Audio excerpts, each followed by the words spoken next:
Monsoon से जम्मू कश्मीर तबाह, कहां गलती, कौन जिम्मेदार?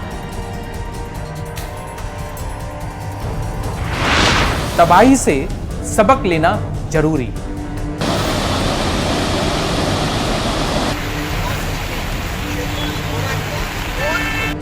उबरने में लगेगा लंबा वक्त।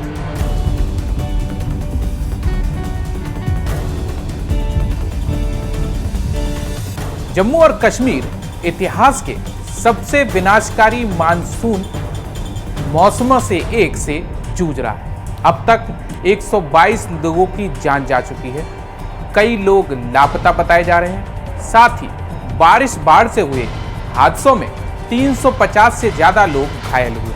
अगस्त महीने की बात करें तो जम्मू कश्मीर में 25 बादल फटने और 9 भूस्खलन की बड़ी घटनाएं हुई। पिछले हफ्ते शुक्रवार को रामबन के राजगढ़ गांव में आपदा में 4 लोगों की जान चली गई और एक शख्स अभी लापता है। वहीं रियासी के माहौर इलाके में भूस्खलन में एक घर दब गया, जिसमें एक दंपत्ति और उनके 5 बच्चों की मौत हो गई। इन आपदाओं में सबसे ज्यादा नुकसान गांव, सड़कों, पुलों और मोबाइल लैंडलाइन नेटवर्क पर पड़ा है।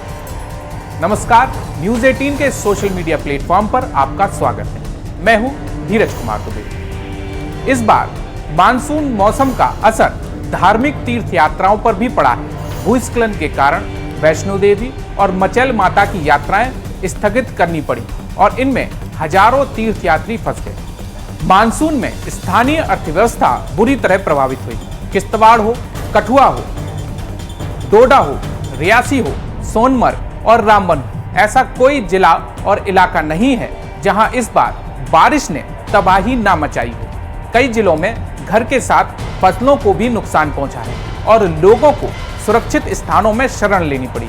ये आर्थिक नुकसान करोड़ों रुपए होने का अनुमान है। पूरे जम्मू कश्मीर में बारिश बाढ़ आपदा में सेना, एनडीआरएफ और प्रशासन मदद में लगा हुआ है। पूरे जम्मू कश्मीर में बारिश बाढ़ आपदा में सेना, एनडीआरएफ और प्रशासन की टीमें लगातार मदद में जुटी हैं और लोगों की मदद के अलावा सड़कों को खोलने और मोबाइल व्यवस्था बहाल करने में टीमें जुटी हुई हैं। कई दुर्गम इलाके ऐसे हैं जहां अभी भी पर्याप्त मदद नहीं पहुंचाई जा सकी है। वायुसेना ऐसे इलाकों में मदद पहुंचाने में लगी हुई है।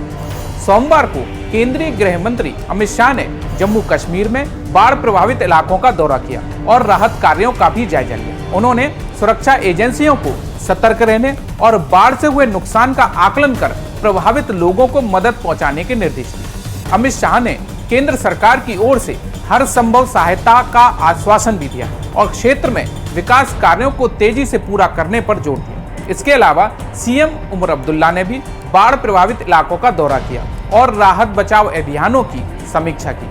उमर सरकार के कई मंत्री, डिप्टी सीएम भी अपने अपने क्षेत्रों में हुए नुकसान का जायजा ले रहे हैं। साथ ही केंद्र सरकार से उम्मीद जता रहे हैं कि जम्मू कश्मीर को हुए इस बड़े नुकसान से उबरने के लिए बड़े राहत पैकेज का ऐलान करें। केंद्रीय गृह मंत्री अमित शाह ने हिमाचल प्रदेश, उत्तराखंड, पंजाब और जम्मू कश्मीर में भारी बारिश, बाढ़, फ्लैश फ्लड, बादल फटने और भूस्खलन से हुए नुकसान का आकलन करने के लिए अंतर मंत्रालयी केंद्रीय टीमों का गठन भी किया है। ये टीमें प्रभावित जिलों का दौरा कर मौके पर स्थिति का जायजा लेंगी और राज्य सरकारों द्वारा चलाए जा रहे राहत कार्यों की समीक्षा भी करेंगी। गृह मंत्रालय के अनुसार ये टीमें इस हफ्ते की राज्यों का दौरा शुरू करेंगी और नुकसान का आकलन करेंगी।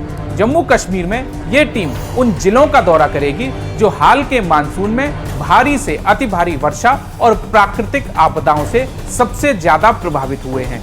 इन टीमों का नेतृत्व गृह मंत्रालय और एनडीएमए के संयुक्त सचिव के स्तर के अधिकारी करेंगे। साथ ही इस टीम में व्यय विभाग, कृषि एवं किसान कल्याण, जल शक्ति विभाग, विद्युत विभाग, सड़क परिवहन एवं राजमार्ग और ग्रामीण विकास मंत्रालयों और विभागों के अधिकारी शामिल हैं। जम्मू कश्मीर, उत्तराखंड और हिमाचल में मानसूनी बारिश के चलते आई तबाही के बाद एनडीएमए ने व्यापक सर्वे भी शुरू किया।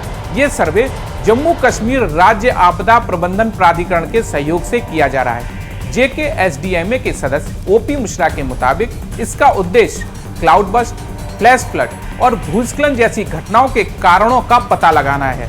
इसके साथ ही इसरो भी हिमालयी क्षेत्रों की सैटेलाइट मैपिंग कर रहा है ताकि यह पता लगाया जा सके कि कहीं कोई दुर्गम ग्लेशियर झील फटने के खतरे में तो नहीं है। इसके अलावा NDMA और JKSDMA का ये सर्वे यह जानने की कोशिश कर रहा है कि पानी का स्रोत कहां से आ रहा है, हिमालय में जमीन की स्थिति क्या है, पानी का इतना बड़ा प्रभाव क्यों हो रहा है, इसके पीछे के कारण क्या हैं और भविष्य में जीवन और बुनियादी ढांचे को भारी नुकसान से बचाने के उपाय क्या हो सकते हैं। आपदा रोधी मकान, पुल और बिजली घरों का निर्माण सही इंजीनियरिंग समाधान के साथ ही किया जाना चाहिए।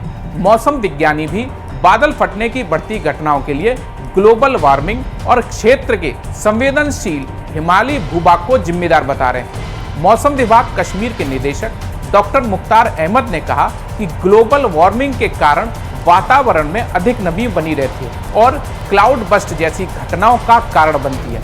इस क्षेत्र की खड़ी ढलानें ऐसी आपदाओं के लिए विशेष रूप से संवेदनशील बन जाती हैं। पहाड़ी इलाकों में रहने वाले लोगों के लिए इस मानसून ने जीवन को कठिन बना दिया है। ऐसे में बचाव कार्य जारी रहने के साथ विशेषज्ञ इस बात पर भी जोर दे रहे हैं कि जम्मू कश्मीर में आपदा से निपटने की मजबूत तैयारी के साथ जलवायु के अनुकूल उपायों को अपनाया जाए और ऐसी आपदाओं का प्रभाव को कम करने के लिए ठोस कदम उठाए जाएं। देश विदेश के साथ जम्मू कश्मीर, लद्दाख और हिमाचल की खबरों के लिए सब्सक्राइब कीजिए।